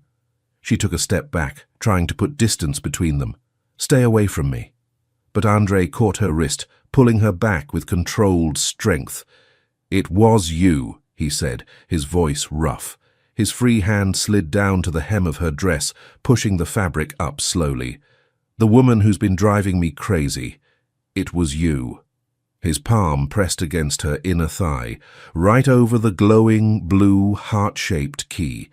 Then he dropped to his knees in front of her and kissed the mark. Slow, reverent, claiming. Heat bloomed low in Layla's belly, her breath coming in short bursts as desire coiled tight in her core. Stop, she managed, her voice shaking. This doesn't change anything. You belong to Inez. That stamp doesn't mean... It means everything, Andre said, rising to his feet. His hands framed her face, forcing her to meet his eyes. This is called chemistry, attraction, and it's not something you just stumble into. His thumb traced her lower lip. This is real. He kissed her again, deeper this time, slower, like he was memorizing the taste of her. When he pulled back, his forehead rested against hers, both of them breathing hard. You feel it too, he said quietly. And what's between us? It's more important than any stamp. Andre's phone rang, cutting through the moment, like a blade. He straightened immediately, his expression shifting to something harder as he glanced at the screen. I have to go. But his hand found hers, lacing their fingers together as he pulled her toward the door. You're going to understand that you're mine, Layla, he said, his eyes locking onto hers with intensity that made breathing difficult. I'll prove it to you, but first I need to find out who burned our vineyard. Who attacked you? Who's playing games with us? He paused at the entrance, his thumb brushing across her knuckles. After that, I'll tell you everything. Layla walked beside him toward the jeep, her mind and emotions tangled into knots she couldn't untangle. Is this even me? She wondered, her thoughts scattered like frightened birds. I don't recognize myself anymore. Everything felt upside down, her grief for Francis, her confusion about Andre, the way her body responded to him despite every logical reason to run. She climbed into the passenger seat, and as Andre started the engine, one question kept circling through her mind. What the hell is happening to me? The next 2 weeks passed in a haze of contradictions. Layla told herself she was staying away from Andre, keeping her distance, being smart. But her eyes found him constantly, across the dinner table, working in the vineyards with his shirt clinging to his back, emerging from the barn with Minha trailing behind him. And every time their gazes met, heat bloomed low in her belly, reminding her of things she was trying very hard to forget. This is what desire feels like, she realized one morning, watching him through her bedroom window as he worked below. This is what it means to want someone. Her body had woken up in ways she'd never experienced before. Every nerve ending seemed attuned to his presence. The sound of his voice in another room, the scent of cedar and leather that lingered in the hallways after he passed through. She was discovering the woman inside herself, the one who wasn't afraid of wanting, of being wanted. Her days developed a rhythm that felt both foreign and natural. Mornings with Helena, sitting in the kitchen over coffee, while Francis's widow shared stories that made them both laugh and cry. Sometimes they'd end up holding each other, tears streaming down their faces as grief crashed over them in waves, shared loss binding them together in ways Layla hadn't expected. Katia's energy filled the gaps. Her constant chatter, her teasing comments about the way Andre watched Layla when he thought no one was looking, the knowing smiles she'd flash whenever they were all in the same room. "You two think you're so subtle," Katia had said just yesterday, giggling as she set down breakfast. "But everyone can see it." Layla had rolled her eyes, heat crawling up her neck. "There's nothing to see." "Sure," Katia had replied, her grin widening. "Keep telling yourself that." Andre threw himself into the investigation, spending hours in town, making calls, meeting with officials who had no answers about the fire or the attack on Layla. His frustration radiated from him at dinner each night, his shoulders tight with tension he couldn't release. They avoided being alone together, stayed on opposite sides of rooms, spoke only when necessary. But the awareness never faded. It hummed between them constantly, electric, magnetic, impossible to ignore. Layla buried herself in learning the business. She spent hours in the cellars with the winemakers, tasting varietals and learning the difference between aging processes. She walked the remaining vineyards with the workers, studying root systems and soil composition, soaking up knowledge like she'd been starving for it her whole life. "Your father had a gift for this," one of the older workers told her, his weathered face crinkling with a smile. "You've got his instincts, I can see it." The words had made her chest tighten, pride and grief tangled together, but her favorite part of each day was Mora. The white mare Francis had left her was gentle, patient, impossibly beautiful. Layla visited her every morning, brushing her coat until it gleamed, feeding her apples stolen from the kitchen, talking to her about things she couldn't say to anyone else. "I don't know what I'm doing," she'd whispered yesterday, her forehead pressed against Mora's neck. "I'm falling for a man I can't have, and I don't know how to stop." Mora had simply nuzzled her shoulder, offering the kind of uncomplicated comfort only animals could give. Learning to ride had been Andre's idea, suggested one evening at dinner in that careful, distant tone they'd both adopted. "You should learn," he'd said, not quite meeting her eyes. "Mora needs exercise, and you'll want to explore the property." So now, every afternoon, Layla practiced in the paddock, clumsy at first, then gradually finding her balance, her confidence growing with each passing day. 2 weeks, 14 days of learning what it meant to want someone you couldn't touch. 14 nights of lying awake, remembering the way Andre's hands had felt on her skin, the way he'd kissed the mark on her thigh like it was sacred. And tomorrow was his birthday.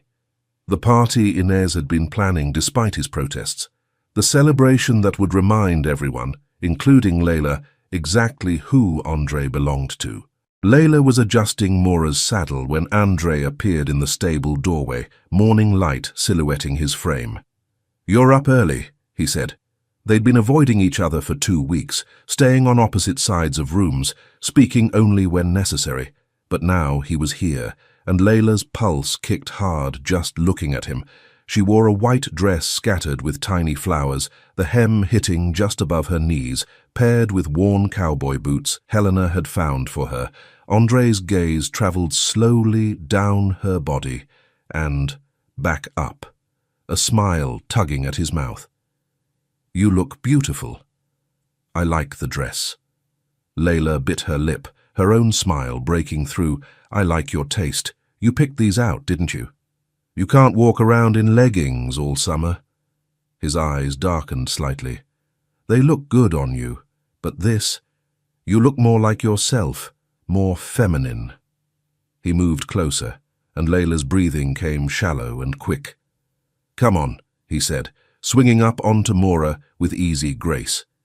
He extended his hand down to her. "I'm teaching you to ride today. For real." Like the first day, Layla thought, excitement zinged through her like electricity.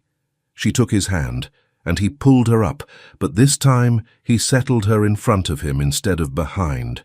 Mora moved out of the stable with slow, measured steps, and Andre's arm wrapped around Layla's waist, pulling her back against his chest.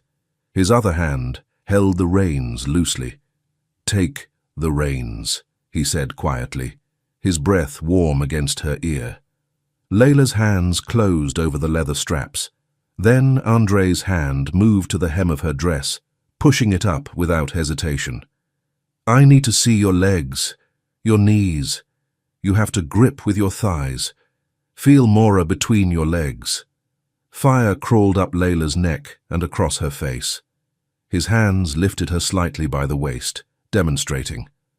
"Now lift your hips, lower them, match the rhythm. Squeeze with your thighs, lift and lower. Follow the motion, feel her." Andre's voice at her ear, his hand on her waist. Shame and desire tangled together until Layla's whole body flushed with heat. He leaned closer, his lips brushing her ear as he whispered, "Like making love, Layla. You have to find the rhythm." Mora picked up speed, transitioning from a walk to a trot, but the only rhythm Layla could feel was Andre's, his hand pressing her closer, his breath against her neck, his voice guiding her through movements that felt far too intimate for a riding lesson. His hand left the reins completely, trusting her to control Mora, and slid up to her shoulder. His lips found the back of her neck, then her shoulder. Layla pulled Mora to a stop, her breathing ragged. "What are you doing, Andre?" She tried to turn in the saddle. "I told you. You're engaged. Stay away from me." Andre's mouth found her ear again. "The engagement is just a formality. I never loved Inez. It's about business, keeping the partnership intact." His arms tightened around her. "I saw you on the train the day you arrived. That's when I knew I was in trouble. And at the festival, I hoped that woman was you. I've wanted you from the first second I saw you." Layla turned her head toward him, and Andre caught her mouth with his, kissing her deeply, desperately. When he pulled back, just enough to speak, his lips brushed against hers. "Wait for me a little longer. I'll handle everything." His hands pressed her body harder against his. "And don't forget, you're mine. That night, we chose each other. Our paths crossed for a reason." He kissed her again, and Layla couldn't think past the heat of his mouth, the way his hands gripped her like he couldn't bear to let go. "I've been trying to stay away," he murmured against her lips. "But I can't." Layla's breathing hitched, uneven. "Why me? You don't even know me." "I do know you." Andre's voice dropped lower. "Francis told me about you for years.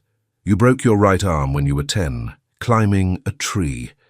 Your first boyfriend was Adam. He broke up with you at 16 because you wouldn't kiss him. You got drunk for the first time on your 21st birthday, and the driver Francis hired brought you home. You thought he was an Uber." A faint smile touched his lips. "You're obsessed with eating healthy. You cried after your first job interview. You couldn't believe how cheap that apartment in New York was, and you celebrated with your friends over tequila."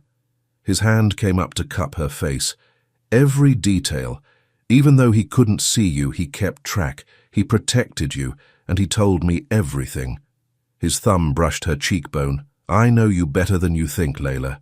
Tears tracked hot down Layla's cheeks, but she wasn't sad. Something warm bloomed in her chest. The knowledge that her father had always been there, watching over her, and that the man holding her now knew her in ways no one else ever had. Andre leaned down one more time, his lips brushing her ear. "You're mine, Layla, and I'm yours." Then he dismounted and walked away with slow, measured steps, leaving her sitting on Mora, with her heart pounding and one single thought consuming her mind. All she wanted was to be in his arms. That evening, Helena and Katia had transformed the dining room for Andrei's birthday. Candles, flowers, a feast spread across the table that must have taken them all day to prepare. Layla had bought herself a new dress that afternoon in town. Simple white, elegant, the kind that made her feel like someone she was still learning to be. When she came downstairs, Andrei's eyes found her immediately, and the way he looked at her made her skin feel too tight, too sensitive. Inés and Miguel arrived moments later. Inés was tense, her smile brittle. This wasn't the party she'd planned, and her irritation radiated from every clipped word. They'd barely sat down when Andrei spoke, his voice cutting through the polite small talk. "I've been thinking about the fire," he said, his gaze locked on Miguel. "And it's interesting. The only person who benefits from our financial loss is sitting at this table." Miguel's fork paused halfway to his mouth. "If the vineyard burns, we lose money. We'd need outside help, your help." Andrei leaned back in his chair. "You know this engagement isn't real, Inés. It never was. And it ends tonight." Inés's face flushed. "Andrei, I agreed to this to help your father," Andrei continued, his tone hard. "The bank gave him that seasonal loan because they thought our families were merging. Lower risk. The workers stayed more stable, thinking two powerful families were joining forces. And you, Miguel, you used our name to build your reputation." He paused. "But maybe you had other plans too. Who knows?" Miguel stood abruptly, his hands clenched into fists at his sides. "Don't break our agreement, Andrei. You'll regret it." "Is that a threat?" "It's a warning." Miguel threw his napkin on the table. "Come on, Inés. We're leaving." But before Inés followed her father out, she caught Layla's arm in the hallway, her grip tight enough to hurt. "I know you have your eye on him," she said, her voice low and sharp. "But don't fool yourself. The only reason he's interested is because you're a partner now. Once he gets what's yours, his power doubles. He becomes the only one in control." Her eyes narrowed. "You don't know how ambitious he is. How do you know he didn't burn that vineyard himself for the insurance money?" Then she was gone, leaving Layla standing alone with her thoughts tangled into knots. Layla was heading upstairs when she heard voices from the sitting room, Helena and Andrei, speaking in low, urgent tones. "We can't do this," to Layla. Helena was saying, "We don't have a choice." Andrei's voice came out strained. "Right now, she's our only option." Layla's breath stopped completely. "Our only option for what?" she thought, dread pooling in her belly. She hurried to her room and closed the door, her back pressed against it as her mind raced in circles. "Should I be suspicious?" she wondered. "What kind of game is being played here?" A knock made her jump. "Layla!" Andrei's voice came through the door. "Let me in." "Go away," she said, but her voice came out weaker than she wanted. The door opened anyway. Andrei stepped inside, his expression careful as he took in her face. "What's wrong?" "Everyone knows what that engagement really was," Layla said, her words tumbling out. "Inés is just like her father, opportunistic. But is that why you're getting close to me? Because I'm a partner now? Because of what I inherited?" Andrei's muscles coiled tight, ready to strike. "Where is this coming from?" "Helena and you. What are you hiding from me?" Andrei's shoulders dropped, exhaustion pulling at his bones. "We're not hiding anything. But saving the vineyard requires cash, a lot of it. And right now, we're running low." He crossed to her. "My mother thought telling you would be wrong. I think you can handle it, because you're our partner now." He stopped in front of her. "I don't want to be dependent on Miguel. I want us to combine our resources, work together." His hand found hers. But that means you'd need to stay longer than 30 days. Layla's mind struggled to process everything. Inez's accusations, the overheard conversation, Andre's explanation that made sense but also didn't. How much longer, she managed. I don't know yet. Andre's thumb brushed across her knuckles. But I need you to trust me. You could just ask me for help, Layla said, words formed behind her teeth, sharp and cutting. You were my father's family. I would have given you the support anyway, but playing with my heart. Her voice cracked despite her attempt at control. That's something I can't forgive. Andre moved fast, backing her against the wall with controlled intensity. His hands framed her face, forcing her to meet his eyes. What made you think that? His voice came out rough. I haven't been able to think about anything but you for 2 weeks. The night of the fire. I went to that alley. But you didn't come. His thumb traced her cheekbone. That morning when you were on the train, I came to see the girl I'd known from a distance for years. I was thinking about you before you even arrived, Layla. But with everything so complicated, I should have stayed away from you. Being angry at you was easier. It protected us both.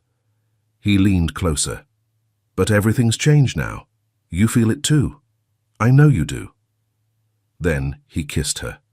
Not gentle, not tentative. This was hunger and need, and weeks of restraint finally breaking. He kissed her like a decision finally made, the kind that leaves no air between two people. And when she gripped his shirt, he slowed just enough to let the moment breathe without losing the heat underneath it. His palm framed her jaw, the other at her waist, guiding her back onto the bed with a control that never felt harsh, only certain. He hovered for a beat, eyes locked on hers. Say stop, and I stop. She didn't. His mouth traced the line of her throat, and the sound that left her was quiet but helpless, the kind that told him exactly where she was. He set her hands on his chest so she could feel how hard his heart was working for her, then pressed his forehead to hers like he was choosing her twice. When she drew a shaky breath and whispered, "You're my first," he stilled and met her eyes fully. "And your last." He said it against her mouth and kissed her like a vow. He gathered her into his arms and lifted her, not to pose, but to hold, to keep every inch of her close. When he laid her back, he kissed the fading blue hourglass above his heart, then bent to her inner thigh and brushed his lips over the matching mark with slow care. "I'm not hiding us," he murmured, and the words landed warm. Their bodies found a rhythm that felt discovered rather than forced, steady at first, then deeper when she asked without words, and he understood anyway. She pulled him closer, and the small sound she made when she took him in was raw and honest, the kind that tightened his grip in her hair and made him slow just long enough to check her eyes again. He positioned her where he wanted her, one knee opening, one leg hooking around his hip, commanding without force. He touched her like she mattered, not precious in a glass case, but sacred in the way something living is, held, learned, answered. "Stay with me," he said when her breath hitched, and his hand slid beneath her head to protect her from the headboard, even as he gave her more. He adjusted, listened, answered again. The pace shifted because she wanted it to, and the room narrowed to heat and breath, and the certainty in his voice when he bent to her ear. "All of me is yours, Layla." When she broke, he was there to hold her through it. When he followed, it was with her name in his mouth, low and rough. The sounds they made blurred together, not neat, not pretty, but real. He didn't move away after. He stayed pressed to her, forehead to forehead, their lungs finding the same count while his thumb traced the soft blue at his chest, and she touched the matching mark on her skin. He kissed her once more. Less fire now, more claim. Then the sheet came up over both of them, and he kept his hand at her cheek like he had no intention of letting her go. Layla woke up with sun on her face.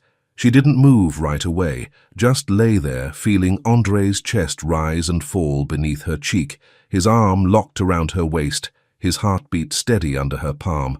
Everything was different now. She lifted her head, and Andre's eyes were already open, watching her. They didn't say anything.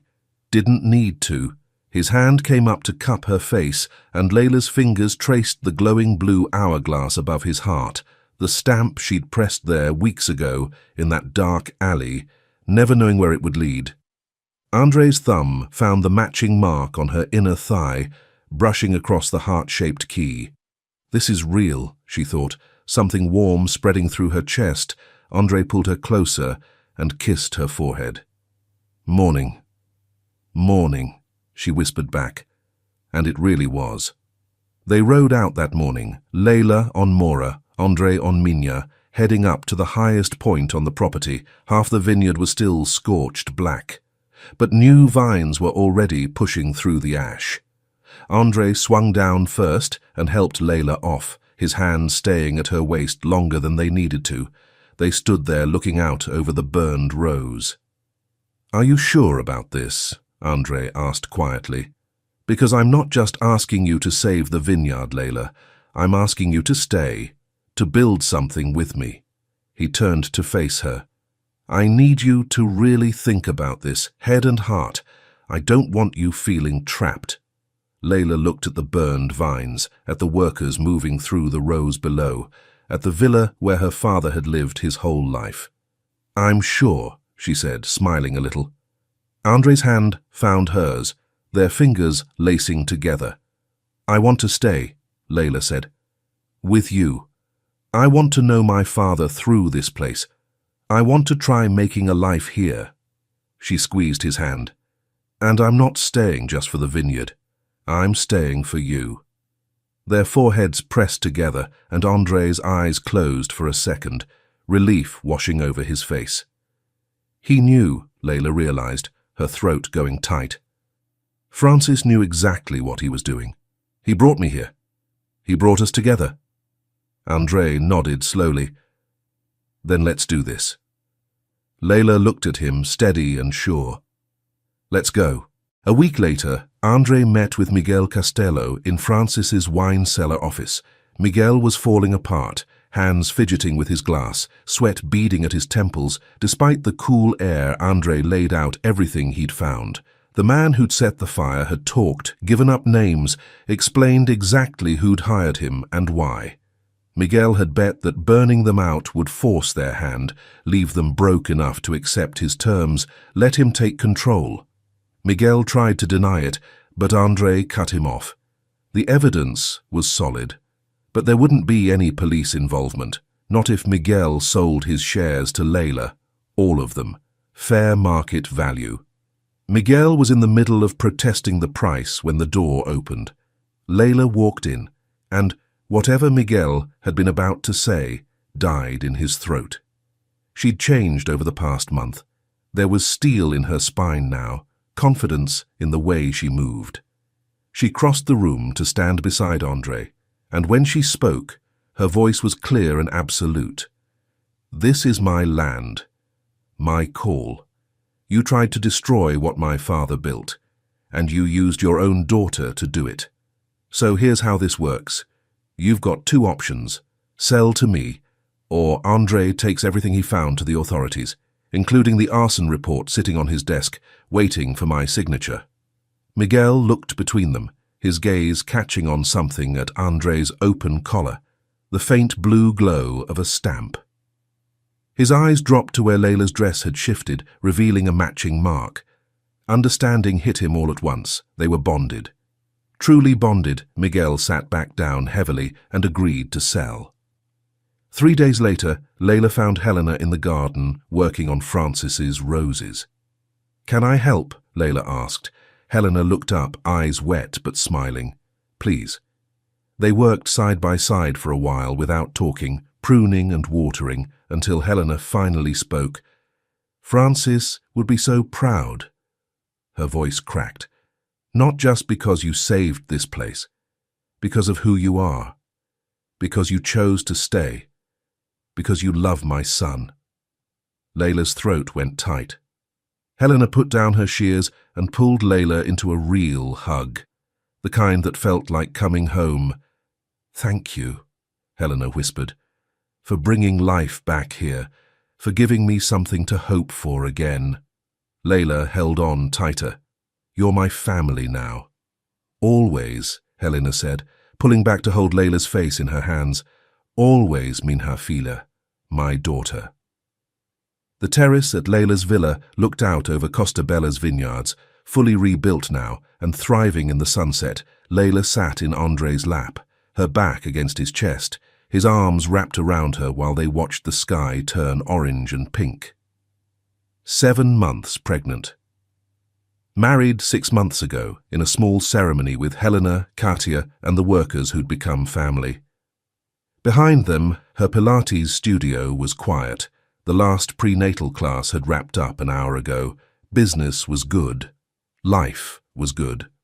Andre's hand rested on her belly. The baby kicked.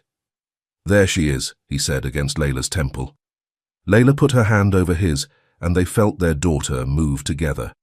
Their stamps were still visible in the fading light, the hourglass over Andre's heart, the key on Layla's thigh, both marks as permanent as what they'd built. "My father was never there," Layla said quietly, "but he gave me everything, this place, this life." She glanced back at Andre. "You, like he'd been getting you ready for me the whole time. It fixes everything, all that pain, all that emptiness I carried around for so long." Andre's arms tightened. He knew what he was doing. Another kick harder this time. Andre smiled. "She's going to be stubborn, just like you. And overprotective, just like you." They sat there as the sun dropped below the hills, painting the rebuilt vineyard gold. Layla reached for her glass, sparkling water, not wine, and Andre grabbed his, the red catching the last light. "To Francis," Andre said.